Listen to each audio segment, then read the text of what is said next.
नमस्कार दोस्तों, जय श्री श्याम। टेक्स्ट के पेपर को आपको किस तरीके से अटेम्प्ट करना है, इस वीडियो को पूरा देख लेना, तभी आप टेक्स्ट के पेपर को कॉन्फिडेंस के साथ अटेम्प्ट कर पाओगे। बहुत छोटी छोटी चार बातें आपको बताने जा रहा हूँ।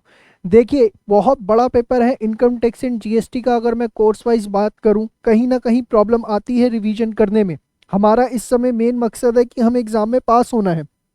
50 के ऊपर जितने भी आ जाए बहुत अच्छी चीज़ है। 50 नंबर पहले लेने हैं, वो कहाँ से लेने हैं? देखो, सबसे पहले आपने जाते के साथ ही एग्जाम में जीएसटी ढूंढना है कि जीएसटी के क्वेश्चंस कहाँ पर है। 40 नंबर का पेपर आप लोगों को बच्चों पता है कि जीएसटी से कवर अप होता है। वो 40 में से आपके कोशिश होनी चाहिए कि कम से कम 30 प्लस का पेपर आप ऐसा करके आओ जिसमें आपके 100% मार्क्स आए। वहां आपका मार्क्स कटने का स्कोप नहीं होना चाहिए। टेक्स्ट में कभी ऐसा नहीं होता कि आपका 4 नंबर का क्वेश्चन है और आप पूरा सही लिख के आपको 3.5 भी मिले। आपको 4 में से 4 ही मिलते हैं। याद रखना, अगर कोई क्वेश्चन है उसमें 4 एडजस्टमेंट्स हैं, आपकी एक आधा गलत हो गई तो इसका मतलब ये नहीं है कि आपके सारे मार्क्स कट जाएंगे। अकाउंट्स की तरह पूरी की पूरी स्टेप मार्किंग होती है। ये चीज़ मैं आपको बता दूं, बच्चों को ऐसा लगता है जनरली कि टेक्स्ट के क्वेश्चन में अगर फाइनल आंसर मैच नहीं हुआ तो हमारे सारे मार्क्स जीरो हो जाएंगे। ऐसा नहीं है बच्चे। अगर 4 नंबर का क्वेश्चन है, सपोज एक एडजस्टमेंट गलत भी हो गई, तो आपको 3 नंबर मिलेंगे ही मिलेंगे। उसको लेके बेफिक्र रहना। जीएसटी सबसे पहले करना है, चाहे एमसीक्यू हो या डिस्क्रिप्टिव हो, और टारगेट बाउंड होके करना है। ये नहीं कि इतना सुंदर सुंदर सजा के लिख रहे हो कि पूरे 3 घंटे निकल गए। लगभग लगभग जो है 60 to 75 मिनट्स के अंदर आपका जीएसटी हो जाना चाहिए। इससे ज़्यादा का समय नहीं लगना चाहिए। और ऐसी भी उम्मीद मत लगाना कि 40 नंबर का जीएसटी जो है अगर मेरा पूरा सही नहीं हुआ तो पता नहीं क्या होगा। 40 में से ये समझ लो जिसने 35 प्लस का जीएसटी एकदम टकाटक कर दिया, वो एकदम वारे न्यारे उसके हैं। जीएसटी में जनरली 2-3 नंबर का कोई एक ऐसा क्वेश्चन आ जाता है जो हमने नहीं देखा होता, लेकिन आपको उससे घबराना नहीं है। 35 प्लस का हो गया, बहुत अच्छी चीज़ है। इवन मैं कह रहा हूँ 30 प्लस का करके आ गए, एकदम 101% पास हो, घबराना मत। लेकिन सबसे पहले जीएसटी करना है 60 to 75 मिनट्स में। नेक्स्ट, इनकम टैक्स के कौन से चैप्टर्स के क्वेश्चन करने हैं, बड़े ध्यान से देखना।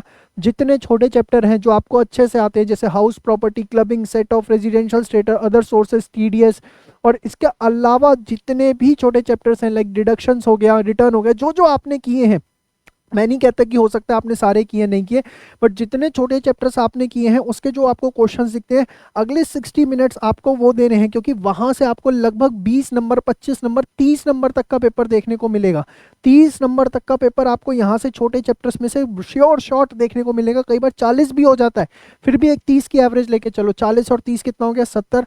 विश्वास मानो, इस 70 में से अगर आप 55 से 60 नंबर का पॉइंट पेपर अच्छे से करके आ गए ना, सिर्फ 55 से 60 नंबर का, तो टेक्स्ट में 101% पास हो गए। क्योंकि मैं मान के चलता हूँ 55 ही करके आए, ठीक है, उसमें भी आपके 5 नंबर अगर उसने उड़ा दिया, मैं कह रहा हूँ चलो 5 और उड़ा दी, तब भी 45 आ गए, पास हो जाओगे। और ऐसा थोड़ी ना कि बाकी में कुछ नहीं आता होगा, कुछ तो करके आओगे। 1 नंबर, 2 नंबर, 4 नंबर का स्ट्रैटेजी बहुत मैटर करती है टेक्स्ट के पेपर में। किसी भी पेपर को लेके मैं स्ट्रैटेजी नहीं बताता अटेम्प्ट कैसे करना, इस पेपर को लेके बता रहा हूँ। मतलब कुछ तो इस पेपर के अंदर बात है।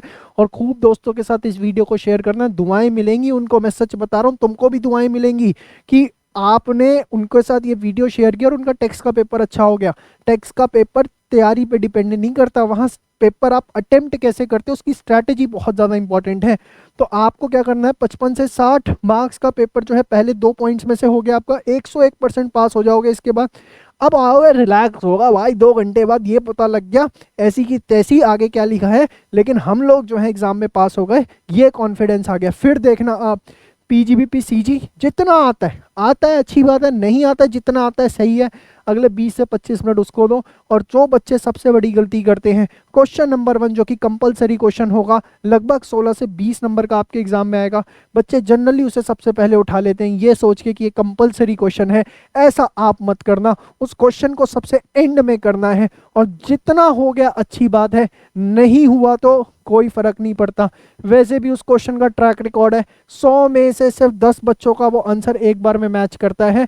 और मैं ये नहीं कह रहा, होता क्या, घबरा जाते हैं बच्चे वहां पर जाके। प्रॉब्लम ये है, आपने इस क्वेश्चन नंबर 1 को, जो कि 16 नंबर के आसपास का क्वेश्चन हो सकता है, जिसमें वो फुल फ्लैश क्वेश्चन होता है असेसमेंट ऑफ इंडिविजुअल का, आपको तो पता ही है सब, वो क्वेश्चन सबसे एंड में करना है, उसको आपने सबसे पहले बिल्कुल भी नहीं करना। तो मेरी ये बात आप टेक्स्ट के पेपर के लिए आजमा लो, देखना आपका पेपर कितना वंडरफुल होगा। और विश्वास मानना, पेपर उसी में से आता है जो आप पढ़ के जा रहे हो। प्रोविजंस इतने ज्यादा हैं, क्वेश्चन इतने ज्यादा है, तो आप कंफ्यूज हो जाते हो। ये स्ट्रैटेजी अपना अपनाओगे तो कंफ्यूज नहीं होगे, अच्छा पेपर करके आओगे, पास होने की गारंटी होगी, फील गुड फैक्टर आएगा। Bye bye, take care, all the best, जय श्री श्याम।